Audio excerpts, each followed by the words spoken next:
Winners and losers from the 2025 Miami Grand Prix Sprint Qualifying. Story by Urs Radovanovic from planetf1.com. Music by Upbeat Music. This is East Ram Sports News. After a stunning lap, young Italian Kimi Antonelli secured pole position for the Miami Grand Prix Sprint race, becoming the youngest ever driver in Formula One history to start from P1 in any format. However, not everyone had a positive outing in Miami. Let's take a look at the winners and losers from sprint qualifying at the 2025 Miami Grand Prix. With less time available than in traditional qualifying and every driver desperate to complete their lap as late as possible, chaos ensued. Poor communication between teams and drivers played a major role. Miami, being partially a street circuit, is only used for Formula One, similar to Jeddah in Saudi Arabia. As a result, the asphalt is dusty and lacks grip early in the weekend. As cars circulate, rubber builds up in the surface, increasing grip lap by lap. That's why everyone tries to time their final runs as late as possible to benefit from peak track conditions. That led to traffic problems and coordination errors, most notably for Yuki Tsunoda and Jack Doohan. Undoubtedly the biggest winner of the session is Kimi Antonelli.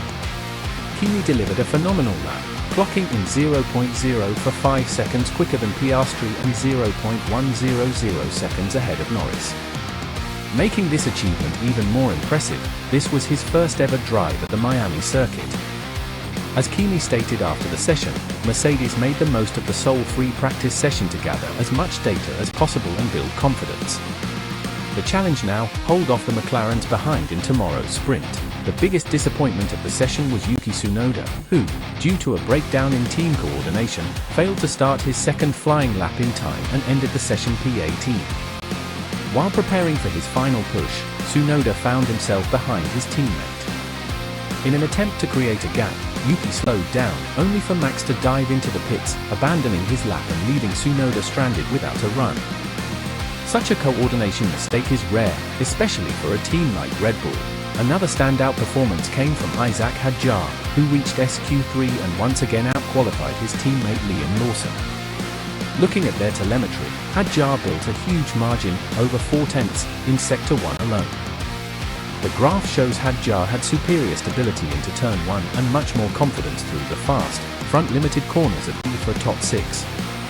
Sector 2, which demands high technical precision, was closely matched, but in Sector 3, Hadjar once again edged ahead. A better exit from the final corner and more stability under throttle made the difference. Liam Lawson is under increasing pressure after 2 poor outings for Red Bull and a sudden demotion to the sister team, Racing Bulls, swapping places with Tsunoda. Though many believed this change would benefit him, especially in the more manageable VCA RB02, a car he's already driven, things still look bleak. Hadjar, despite being a rookie, has clearly adapted better. Both McLaren drivers were slightly off Antonelli's pole lap, but the session was still a net positive. The time gaps were minimal, and there's a strong chance McLaren will show superior race pace in the sprint. The MCL38 continues to prove it's the most adaptable car to changing track conditions, particularly in hot weather. It wouldn't be a surprise if the Papaya cars take the lead tomorrow.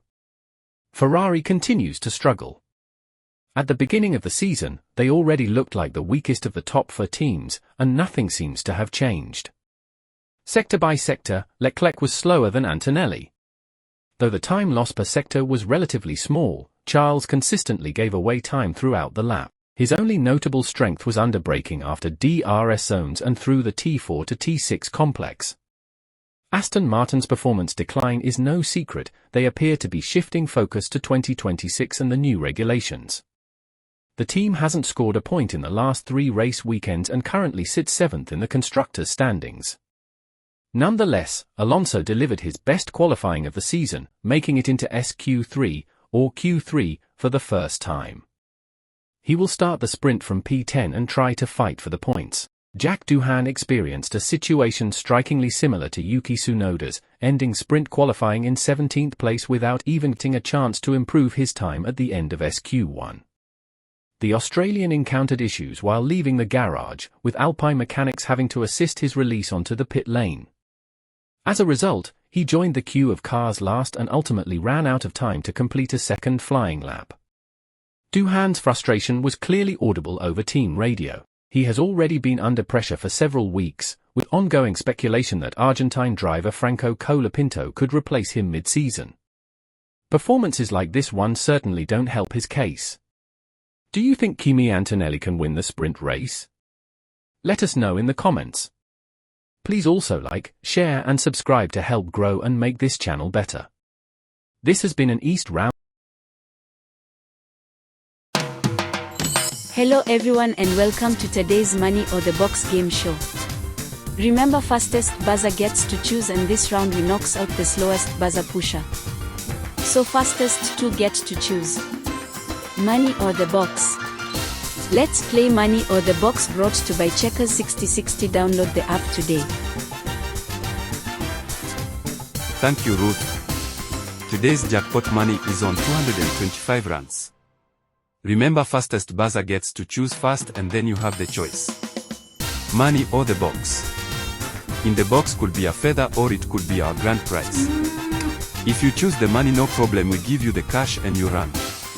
If you choose the box, you could win a brand new Toyota 2025 Inica car valued at $300,000. Let's play Money or the Box.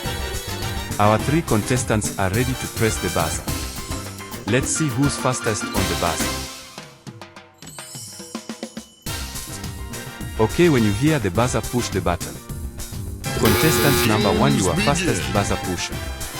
Is it Money or the Box? Box. Box, box. It both easy. Well done, contestant number 1. You win a clown for the day. Now contestant number 2. Money or the Box?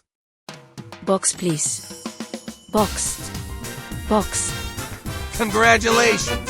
You have won 1 month's supply. Knox Hydration drinks from UFC champion Dricus Duplessis and Checkers 6060. Oh yes, hashtag freaking Israel. Hashtag Nike. Hashtag Knox Hydration. Hashtag Checkers 6060. Hashtag congratulations.